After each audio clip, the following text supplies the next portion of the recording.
কর্ণফুলী শুধু একটি নদীর নাম নয়, এটি চট্টগ্রামের ইতিহাস, সংস্কৃতি, জীবিকা ও অস্তিত্বের প্রতীক। শতাব্দীর পর শতাব্দী ধরে এই নদীকে ঘিরেই গড়ে উঠেছে বন্দরনগরী চট্টগ্রাম। কিন্তু দখল, দূষণ ও প্লাস্টিকের বর্জ্যের চাপে আজ সংকটে এই নদী।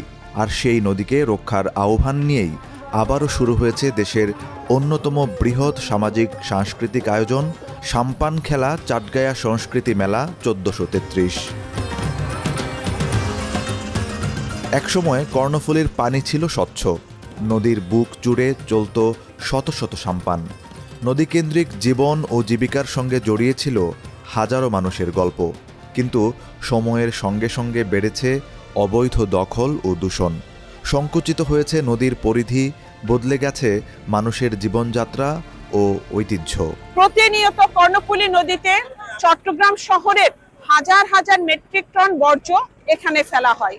তো আমরা যদি প্রকৃতি ধ্বংস করি, কর্ণফুলী নদী যদি ধ্বংস করি, আমরা যদি সচেতন না হই, পক্ষান্তরে কিন্তু আমরা মানুষরাই ক্ষতিগ্রস্ত হব।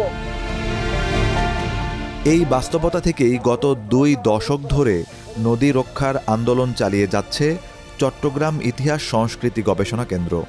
সাম্পান খেলা ও চাটগাঁইয়া সংস্কৃতিকে কেন্দ্র করে তারা ছড়িয়ে দিচ্ছে পরিবেশ সচেতনতার বার্তা। সচেতনতামূলক এই আয়োজনের অংশ হিসেবে ৯ মে অনুষ্ঠিত হয় বর্ণাঢ্য সাম্পান শোভাযাত্রা ও ঐতিহ্যবাহী সাম্পান খেলা। ২৩টি মাঝি কল্যাণ সমিতির অংশগ্রহণে ৩ শতাধিক সাম্পান নিয়ে কর্ণফুলীতে বের করা হয় প্রায় ৩ কিলোমিটার দীর্ঘ শোভাযাত্রা। নদীর বুকে সারিবদ্ধ সাম্পানের এই দৃশ্য যেন ফিরিয়ে আনে হারিয়ে যেতে বসা চট্টগ্রামের নদীকেন্দ্রিক ঐতিহ্যকে। এই অনুষ্ঠানের মাধ্যমে আমরা কর্ণফুলী ব্যবহারকারীদেরকে সচেতন করা এবং কর্ণফুলীকে রক্ষা করা এবং আমাদের সাম্পান মাঝিদের অধিকার রক্ষার জন্য আমাদের এই আন্দোলন। নদী বাঁচুক, নদী বাঁচার মাধ্যমে যে নদীর সাথে জড়িত যে মানুষদের জীবিকা সেটিও বাঁচবে, নদী দূষণ বন্ধ হোক, আমরা এটাই চাই। কর্ণফুলী নদী হচ্ছে চট্টগ্রাম বন্দরের একটা প্রাণকেন্দ্র এবং আমাদের এখানে নদীর কতগুলো ছোট ছোট নৌকা আছে, ওগুলো জীবন জীবিকা সবসময়। আর এখানে জেলেরও এটা নিয়ে এটার উপর আয় উপার্জন করে। আয়োজনের শেষ দিন অর্থাৎ ১০ মে অনুষ্ঠিত হয় ঐতিহ্যবাহী সাম্পান খেলা। এতে অংশ নেয় ১১টি নৌকাবাহী দল। নদীর ঢেউ আর বৈঠার ছন্দে মুখর হয়ে ওঠে কর্ণফুলীর ২ তীর। সাম্পান খেলা, লোকসঙ্গীত, চাটগাঁইয়া ঐতিহ্য ও মানুষের মিলন মেলায় এই আয়োজন হয়ে ওঠে সংস্কৃতি ও সচেতনতার এক অনন্য প্রতীক। কর্ণফুলী নদীর তীরে ২২০ ছোট বড় শিল্প কারখানা আছে, যেগুলির অধিকাংশ বর্জ্য সরাসরি কর্ণফুলীতে পড়ে। এটা খুবই দুঃখজনক।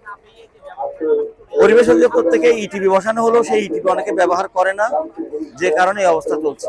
কর্ণফুলী নদী আমাদের জীবন ও জীবিকার একটা অংশ। এই কর্ণফুলী নদী যদি দূষিত হয়ে যায় আর দূষিত হয়ে যায়, তাহলে আমাদের মাঝিরা আর অনেক ক্ষতি হবে। তো আমরা সবাই একত্র হয়ে চাই কর্ণফুলী নদীকে সুন্দরভাবে রাখতে এবং দূষিত মুক্ত রাখতে। সাম্পান মেলা দেখে আমার খুব ভালো লাগছে এবং আমি এটা দখল মুক্ত চাই। কর্ণফুলীকে ঘিরেই গড়ে উঠেছে চট্টগ্রাম।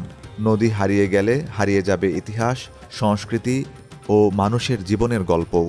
তাই এবার সাম্পানের বৈঠায় শুধু উৎসবের ছন্দ নয়, উচ্চারিত হচ্ছে একটাই আহ্বান: বাঁচাতে হবে কর্ণফুলীকে।